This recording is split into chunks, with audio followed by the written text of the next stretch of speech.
YouTube friends, hit like and subscribe and leave us a message in the chat as we unpack the penultimate FIFA Intercontinental Playoff Final. Vamos! Australia is the 31st nation to stamp its ticket to the main event. Commiserations to Peru and, of course, LME. But today, it's about the Socceroos. After 120 minutes plus penalty kicks, extra time PKs, you got it all. They're returning to the World Cup for the 5th time. Qué Golazo begins right now. I'm Michael Lahoud, and of course, joining me, What's the up? one and only What's up? Jimmy Conrad. Hi, Mike Lahoud. How are you doing? Great to see you as always. I just want to say for the record that Peru didn't have a meaningful game for a few months, and Australia had the benefit of playing UAE earlier this week. So I feel like you get your nerves out because it looked like Peru were just a little timid. It didn't have maybe the same swagger that they had through World Cup qualifying. So I kind of wanted to start my overall sentiments and thoughts about this game right there because I think it did matter. I don't think Australia did much to go out and win the game over 90 minutes, but they looked pragmatic. They didn't look as let's say they weren't timid either. There's so much at stake. $12 million, by the way, if whoever won that game got $12 million to the Federation. Yeah, so it's a pretty big deal, big money game. It's a shame it had to go down to penalties, but it has to get decided in some way, Mike Lahoud. Yeah, going into this game, I think if you look on this just on the lineup sheet, and if you judge this game solely based on talent and the talent of these teams and really the form of these two teams, you'd have to give the advantage to Peru. But this is why you play these playoff games. And this is why if you're a South American team, you don't want to end up in these playoff games because they're a one-off. Anything can happen. And from your vantage point, Jimmy, what did you think Peru, what got them into trouble as this game got going? I think there was maybe some indecisiveness in the final third. For the most part, it seemed like, not that they set out to do what they wanted to do. Obviously, you got to hit the back of the net. But it seemed like once they got into that space, it just, I don't know, it's tough. When you play in big games, and leaning on my flex of the day, my own World Cup experience, okay? Yeah. The way that people play at that level it's insane. I mean, you're not just playing for yourself. I mean, this looked like a World Cup game to me, and not a World Cup game to me in the group stage. Because in the group stage, the first two games, everything feels possible. Obviously, the third game, it gets really decisive. But it felt more like a World Cup knockout round game where you lose and you go home. And so sometimes we see some of those games, or even big finals, Champions League finals, last three of them have been 1-0, where there's so much riding on this. You don't want to be the one player that makes the mistake. You don't want to be the one player that has to answer questions as to why your team didn't win or didn't book their ticket or whatever that is. So it just, the approach by all of the players is a little bit different. And so the margins are very, very fine as to where you're going to get an advantage. And I thought Australia did a really good job of just trying to play for set pieces. You could feel a little bit of some impatience from Peru. Almost not that they were entitled to take that they were better than Australia, and on paper they were. And we could argue they had to survive a much more difficult region to even get to this point than Australia did.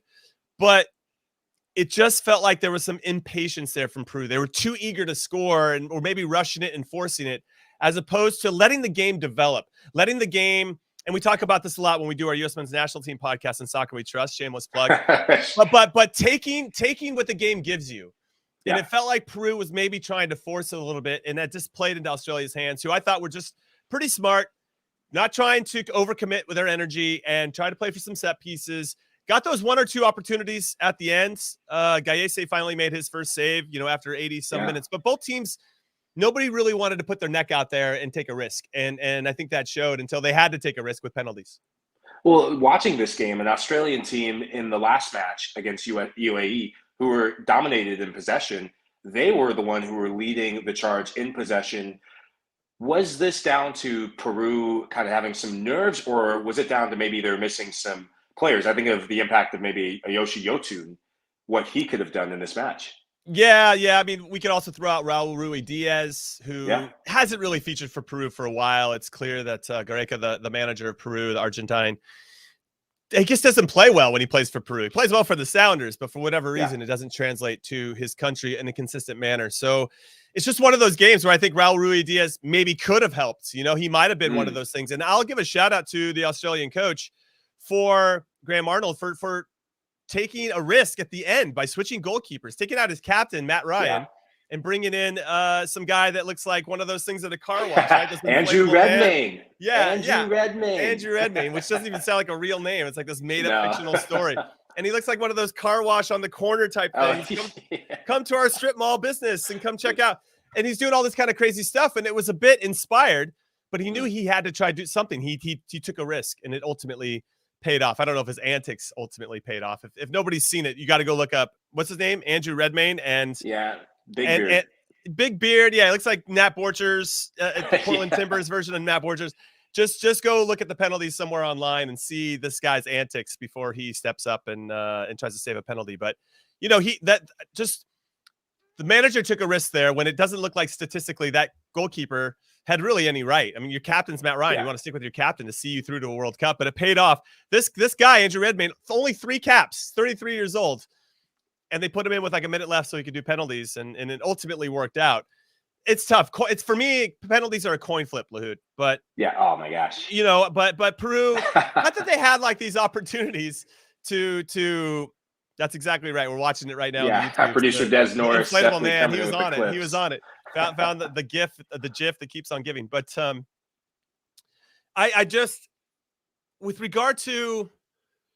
I thought Peru was okay getting the ball through the middle third and maybe not created those numerical advantages as much as they probably like. But I just thought Australia was committed to playing defense. And when you have that, you have to take your chances. And if you don't, you're just going to give that team that's defending that one opportunity. And they didn't even get it. They created one that maybe could have been a goal, but it just led to penalties. And again, it's a coin flip. I thought substitutions made the difference for Australia. Up until they made those 2 subs, I think of Jamie McLaren, who I expected to start this match coming off the bench. He did the same, such an impact sub, spark plug for this Australian team in the UAE game to then turn the tide. And then Mabil, the Kenyan-born refugee, what a great story he is to step up, come in, and also create that chance towards the end of the match. They could have seen them go 1-0. But just one last thing about Peru. So much experience in this team. From the 2018 World Cup, I think of Christian Cueva, who I thought was very quiet, didn't have one of his best games, and Andre Carrillo. Do you think that Gareca got it wrong with maybe taking him out, or was it just an off day completely for Peru? Well, so with regard to Cueva in particular, where's the number 10 shirt for Peru? What I find interesting, and I've seen this before, and I'll leave names nameless, and I'm sure you've seen it before too, where you want your best players to be available for penalties, Michael Lahoud. Mm-hmm. And the fact that all of a sudden Cueva has a bit of a cramp or whatever, I listen, the pressure must be, I can't even imagine the amount of pressure to step up and to even play in this game and to have to put the country on your back and try to make a play, but then to have to do it in penalties. Sometimes that can be emotionally overwhelming, especially if you're tired and I don't know. I'm not trying to cast any doubt on this guy, but I would rather have a 50% Christian Cueva hitting a penalty than some 100% guy that doesn't play for us very often. You know what I mean? I don't know. It's interesting when that happens. And I've seen some top players shy away from penalties. We saw it with England in the Euro final, where now you're relying on some of your youngest players, Bukayo Saka, to step up, as opposed to getting a more experienced veteran name out there to step up, because it's a lot. And a lot of people don't know if they can handle that type of thing until they get there. So I thought that was interesting. I might be casting some extra drama to this. He might have had a significant injury, but if I'd rather him take, I mean, how much energy does it really take to take a penalty? It takes more emotional energy than physical. And for a chance to send your country to a World Cup, why wouldn't you want to step up and really embrace that opportunity as opposed to shying away from it? So yes, it becomes mental, it becomes emotional, and he didn't have a great game, but I don't mind Carrillo and Cueva getting out there. I mean, it wasn't due to Peru. Like I said, that their middle third transition wasn't bad. It was just in the attacking third, it just felt a little disconnected, which also in conjunction with that was Australia just playing really good defense, right? And just making it very difficult. And they're fighting. That's the thing at that level. Everything, you're fighting for everything. You're fighting for the inches. that could end up making the difference. You think you got a clear header, dude? You're going to get an elbow to the face if you're going to get that clear. Like, you're going to get something. There's no, you're not going to get any freebies. Sometimes when you play pickup sometimes now too. Yeah. Where there's always one guy out there who's trying to show you up, and then all of a sudden you kind of raise your game, and then you're like, hey, listen, I'm just not giving you anything for free. I don't mind. Yeah, sure, you might show me up, you might beat me one time or two, but I'm still not going to give you any freebies, And I feel like when you get to that level, there's just no freebies in any part of the game, small passes, whatever. But I just thought maybe Peru looked like they were missing some pass. They just didn't have that swagger that I thought I saw when we were doing Conmebol qualifying coverage. Yeah, well, you mentioned him before, Raul Ruiz-Diaz. When you get in the PKs, you want attackers.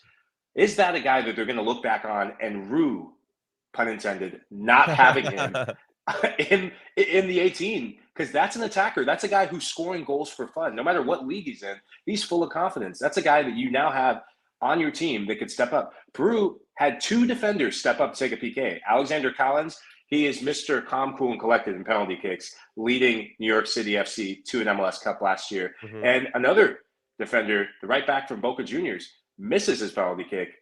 If that's a striker, it could be a different conversation. Well, that leads to Cueva, it leads to Ruiz-Diaz. I mean, it leads to, a couple guys that in those tough moments, when you're trying to book your ticket to a World Cup, those are the players that you want out there representing you. And it's a shame that Cueva, it could be subconscious, right? I mean, you're like, I got to camp. I can't move anymore. I got to come off kind of thing. But for all of us, and I mean, we've been friends with Luis Miguel Echegaray, LME, for quite some time. He's been an unbelievable host from Qué Golazo from its infancy. Absolutely.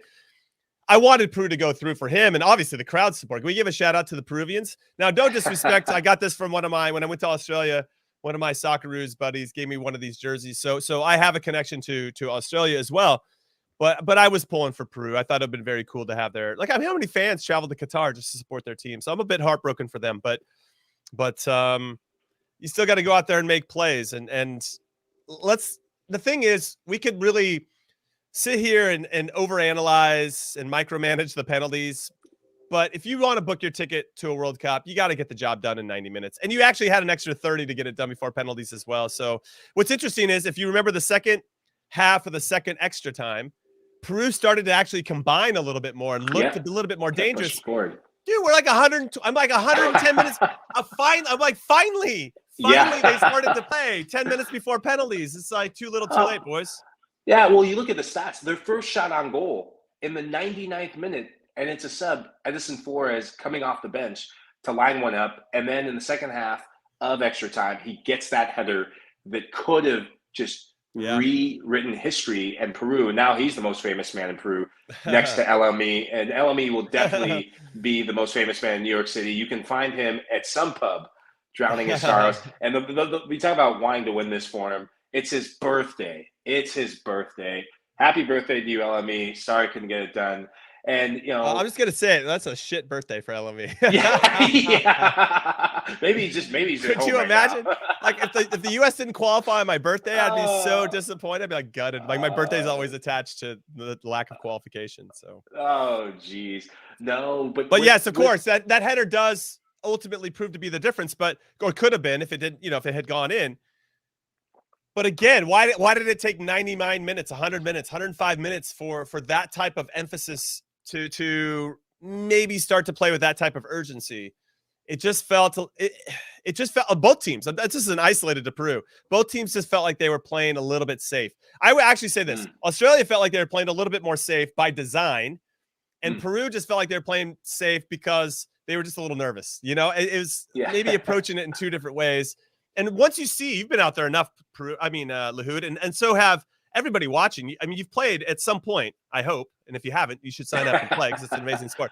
But when one or two of your teammates doesn't have confidence, it does start to permeate to everybody else on the team. Absolutely. And then all of a sudden, when you get the ball, maybe you're the one player that has confidence. You're like, am I going to play it to that dude? Because he's probably going to lose it, And so you start to have these little doubts that come in. And it just seemed like that type of, not necessarily negative. I think they wanted it. I just think there was a lot of tension. And I think that tension permeated to the rest of the team. And they just didn't. It's unfortunate, because if you're going to lose, and I say this to the guys I coach now, like, let's let's lose being ourselves. Let's not lose because we're timid. You know what I mean? And there's a really big distinction there. And I felt like Peru lost today because they were timid, and that must suck. Well, you talk about doubt permeating through the team. Is there doubt that now permeates around the world about Conmebol that there's only 4 teams represented in the World Cup this coming, fall, winter? No, that's a good question. I would say that with Argentina taking down Italy, with the battle of the Euro and South American champions, and with how well Brazil and Argentina have been playing in particular, obviously Ecuador is going to be someone I wouldn't want to face in this particular competition. Uruguay, we just saw them with the U.S., very solid. They just got Darwin Nunez making a big move to Liverpool, and they're littered with a lot of experience and talented players, a nice mix of young and old with Uruguay. I think really the drop-off is, what if they had a different representative there? I mean, Colombia should have been, at the minimum, Colombia should have been the 5th team. They had so much talent, and that is who underperformed for me. Peru, in some ways, overachieved to get to this point, in my humble opinion. Chile just is too old, relying on older guys, but Colombia is the team that I thought really blew it. And it had been Colombia versus Australia today, I feel like they would have gone through for sure. Yeah, it seems like at the end of an era for some teams, the Chiles, the Colombia, they're still trying to figure themselves out. And with this Peruvian team, they're not a young team. Some of these players now entering 30 plus, some of the twilight of their career, a lot to be corrected, a lot to be dissected. And as we look at the World Cup, now Australia qualified, the Aussies, team number 31 out of qualification. Who would have thunk? And for that, they get the grand prize of going into Group D, which for some, that could be a tough one. You get to play the defending world champions, France, and then, of course, the Danish, who seem to be resurgent in their own right with what they've done in the Nations League, recent result against France, and, of course, Tunisia. Well, less to say about them, the better. No, of course, they're there for a reason. No one from Tunisia, call me up. Sorry. I didn't mean to say that. But what are Australia's chances in this group? Well, let's start with France. I mean, they're kind of necessarily in the mud. I just feel like the last time they won a World Cup in '98, they got knocked out in the group stages in 2002. They are a team that has shown that they will implode at times. It's not easy to repeat as World Cup champions. Even the last one, Germany won it in 14, got grouped in the group stages in 2018. So there is some history that if you win a World Cup, it's hard to maybe find that same gear that helped you win it in the first place. Now, I think that France is in a unique situation because they just have too much talent. So who's the best 11? What's your best formation? And that is the big problems I think that Didier Deschamps has. Now they're with 4 Nations League games. They only have 2 points. They're at the bottom of their group. They lost to Denmark 2-1 on June 3rd. Then they drew with Croatia 1-1. Then they drew with Austria 1-1. And then they just lost to Croatia again 1-0. Luka Modric had a penalty, and that was earlier today. So they're at the bottom of their table. Denmark, conversely, who's also in this group, is on top of the table. And so it's interesting times for France. Listen, there's no question. I'm not going to sit here and say that they couldn't go on and win the whole tournament. They 1,000% could, because they have the depth and some incredible talent, and they have the experience of doing it before. I think that matters. But I don't want to discount what Australia can do, because they showed today that they can hang in there. They can be resolute, that they don't need to have the ball. As you mentioned against UAE, they don't need to have the ball to feel comfortable. So they're clearly, and this is another message that I talk about and what we've heard when we were players too, Lahoud, that the teams that are comfortable with being uncomfortable are the ones that end up having a lot of success. And it looks like, or consistent, getting consistent results, because it's okay if they don't have the ball. They don't panic. They don't get tense. They don't, it's just like, all right, it's cool. They have it, but we're giving them the ball where they want it. So there's something there. Australia is going to be a massive underdog, which I think plays outside of the Tunisia game. So if they think they can get a point from France or Denmark and then beat Tunisia, I mean, they're in it maybe potentially with 1 win, 1 loss, and 1 draw to maybe sneak into the round of 16. So I wouldn't count out the Socceroos at this point. But given what we've seen and what they did in qualifying and how they basically, inched their way into the spot, I don't have high hopes for them to get out of the group. But you know, now they've got this fresh breath. They're playing with house money at this point. They have nothing to lose and everything to gain. Yeah, it almost seems like their World Cup was made by defying the odds to get to this World Cup. Massive upset on the world stage today in the Middle East. Australia triumphant over Peru. And just a quick call to action as we shift over to more of the games to come. Where do you think Australia is going to finish? I've seen some of you say France 1, Denmark 2, Tunisia 3, but type in the chat where you think Australia is going to finish. I think we should let everybody know too how the group's going to play out. So France plays Australia first, and Denmark plays Tunisia. So just giving current form, and I'll say Denmark wins that one, so they're on 3. Let's just play this out, everybody, and then France most likely should beat Australia. So Denmark and France both have 3.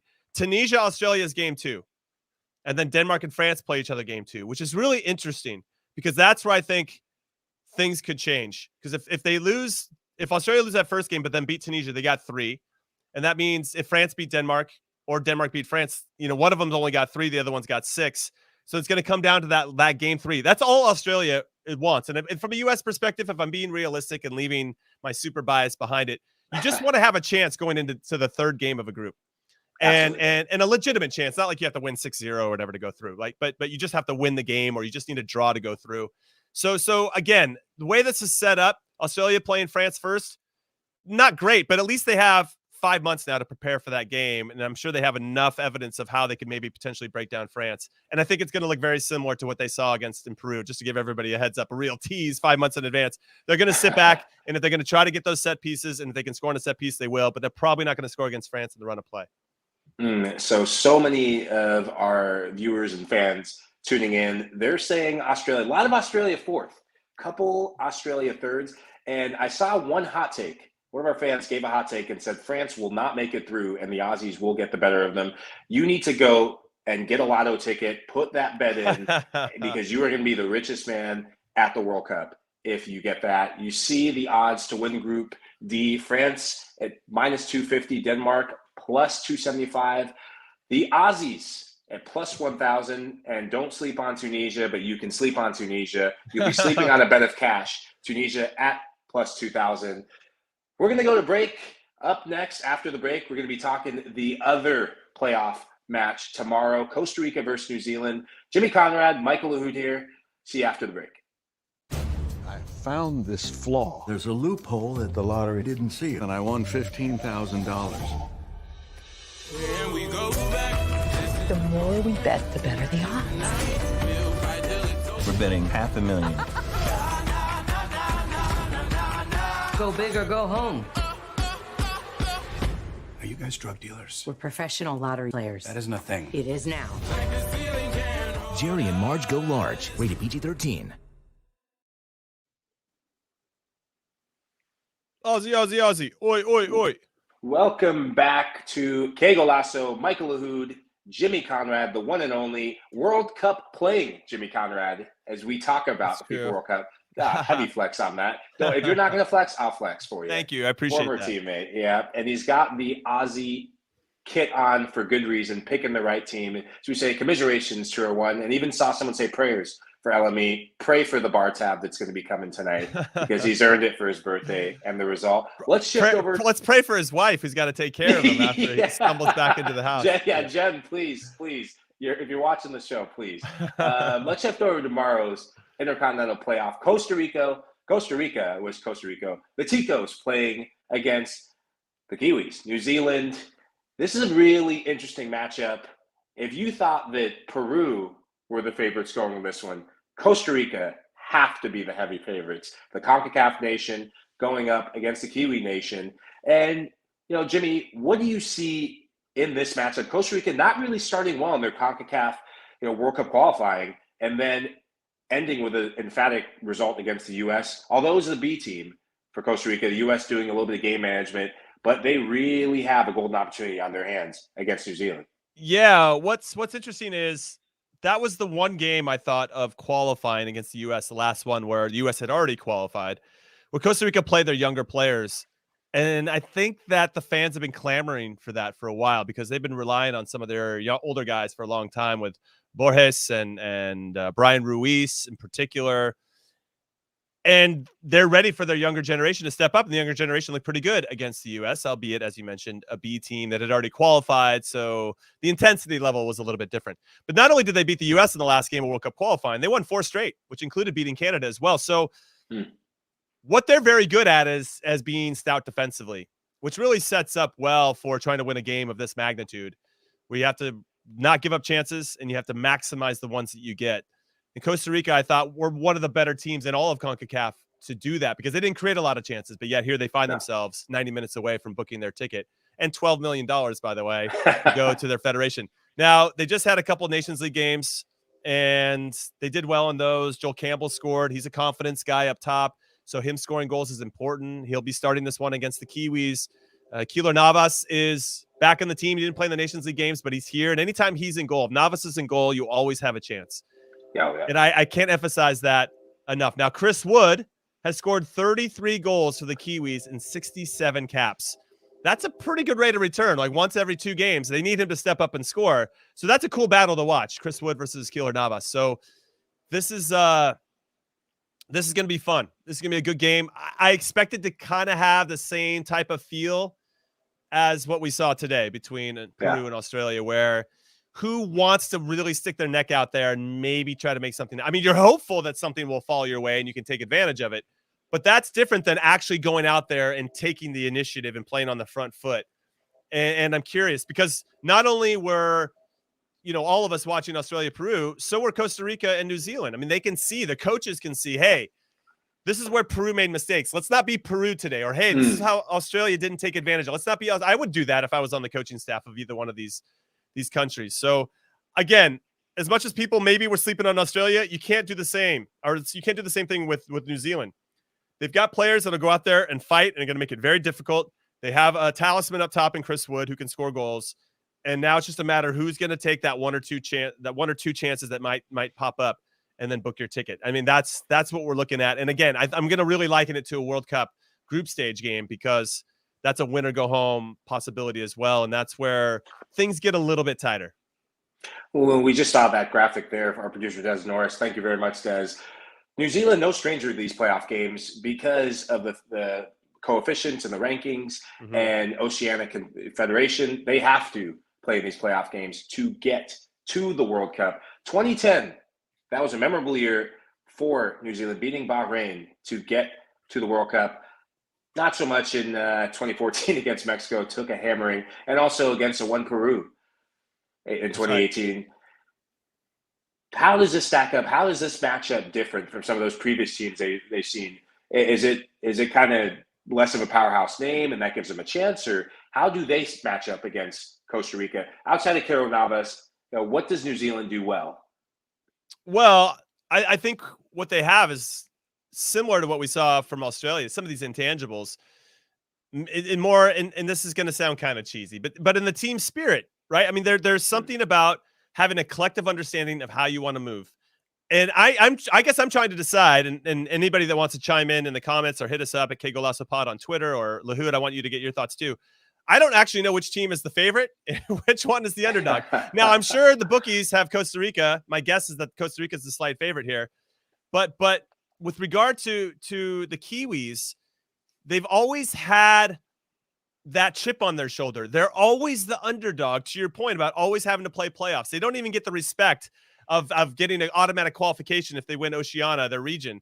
They always have to go through a playoff to get that respect. And I think that hardens them a little bit in a way that if we're going to do this, we have to do this together. We can't rely on one or two players to make it happen. We can't rely on the Lapadulas or whatever that Peru needed, Cuevas today, to come up and step up and make the play. We're going to have to do it as a collective team. And I think that's really powerful, especially when you only have 90 minutes to try to go out and get a result. And so that's why I think New Zealand and their game style and I think now I could talk about their past, but I think this 90 minutes here, Lahoud, just is different. And I think there's a lot to take away from this Australia performance that New Zealand might try to mimic. Just be patient.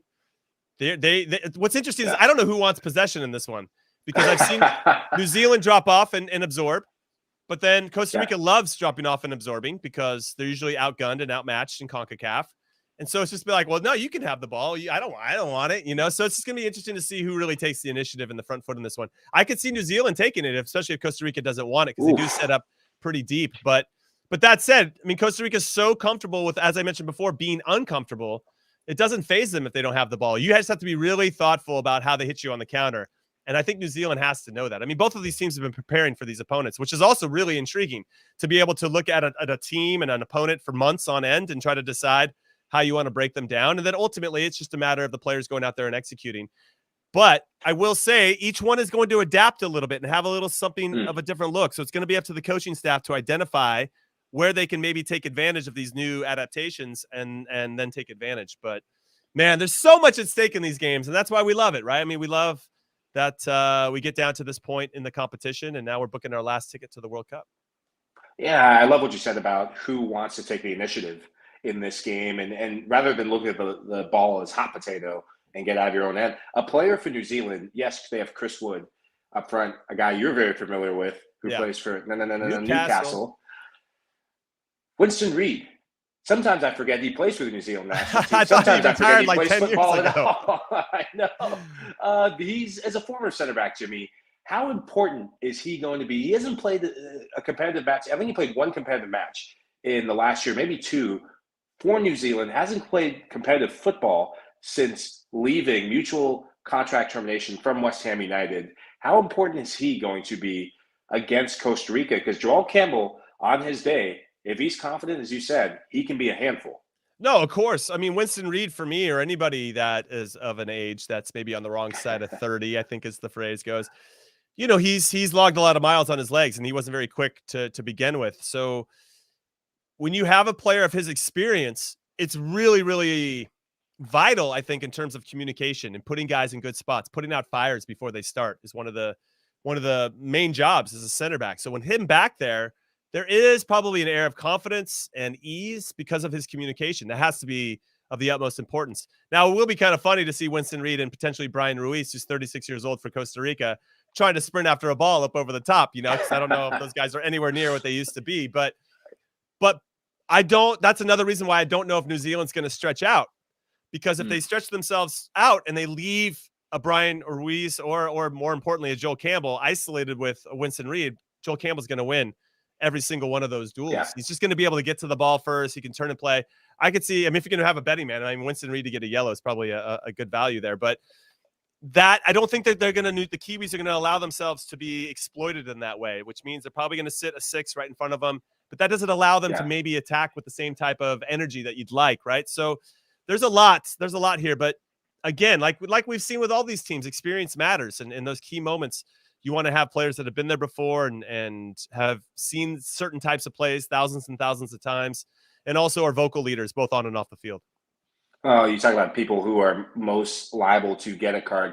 An MLSer, you're familiar with him, Francisco Calvo, would not be surprised if there's multiple colors of cards waiting for him in that matchup. And looking at the group, the winner of this match gets the golden ticket into Group E, which is probably one of the closest things to the group of death. Not many group of deaths in this World Cup, but this is a difficult group to be a part of. You got Spain, Germany. The Germans seem to be doing their thing, younger group. And, of course, Japan, who perform at World Cups, always find a way to get out of groups. Spain ranked 7th in the world, Germany 12th, Japan 23rd, top 25 teams in this group. How do you think whoever wins this match, how do you think they're going to fare in this group? Yeah, not well. I think they're going to have a cup of coffee. They're going to be like, see you in 2026. I don't think it's going to last very long for either one of these teams. And I say that with all due respect to New Zealand and Costa Rica. Now, when I think back to Costa Rica and doing the improbable, they were in the group of death in 2014, the World Cup in Brazil, where they had Italy and they had England and they had Uruguay, and they won that group. They won that group. The scary part, everybody, is that's 8 years ago, and they're still relying on the same players, So imagine the mileage these guys have had after 8 years. Now, I do think, though, and this also speaks to the Peru and Australia game today, there are players on both sets of teams, New Zealand and wow, I just lost my train of thought. New Zealand and Costa Rica, who this is it. Like this is going to be their last World Cup. They've got no other chance after this. So imagine that type of urgency, Lahoud, that this is, you could realize a dream here. Not only will your country get $12 million and you have all that, but this is it for you. Like this could be the end of your career if this doesn't go the way that you want. And so imagine playing with that type of energy as well.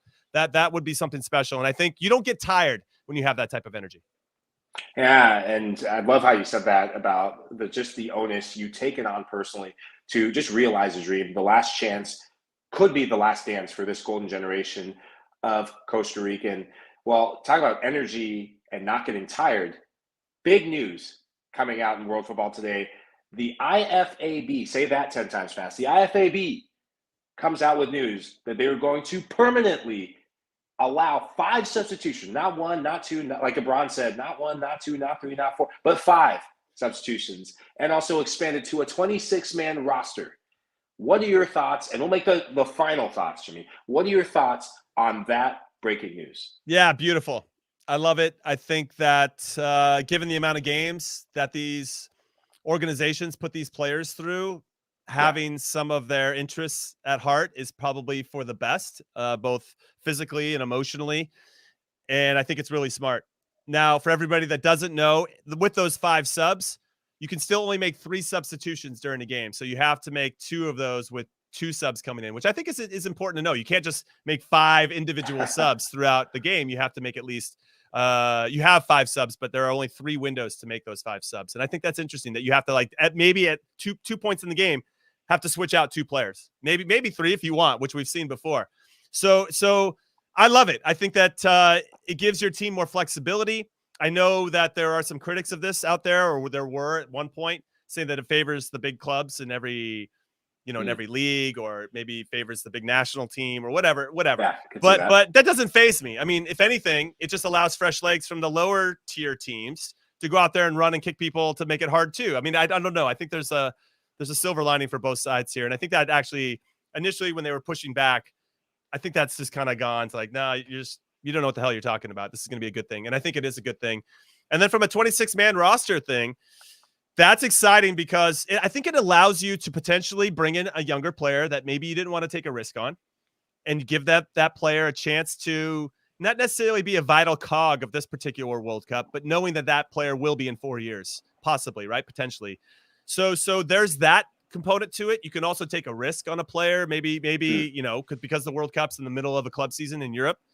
Maybe some player scores 10 goals and you're like, wow, that guy came out of nowhere. Well, let's just take a flyer on him because we already had our 23, but now that we have 3 extra spots, this gives us that luxury to go out and try to maybe find the hot hand, see if that player can come in and do the business. So yeah, I love it. I think it's a good thing. And it's going to help a couple more people around the world realize their dreams of representing their country in the biggest tournament in the world. Yeah, I think of some of the teams that are going to benefit from that going into a World Cup. I think of a team like the U.S. national team, who so many roster spots are being jostled for, and it's fine margins outside your Pulisic's, your McKinney's. I also think of a team like Belgium, who they just keep pumping. Belgium, Spain, Germany, so many talented young players, and you need these players. You want these players on the biggest stages, and for those teams, fortunately now there's extra space. Jimmy Conrad, though.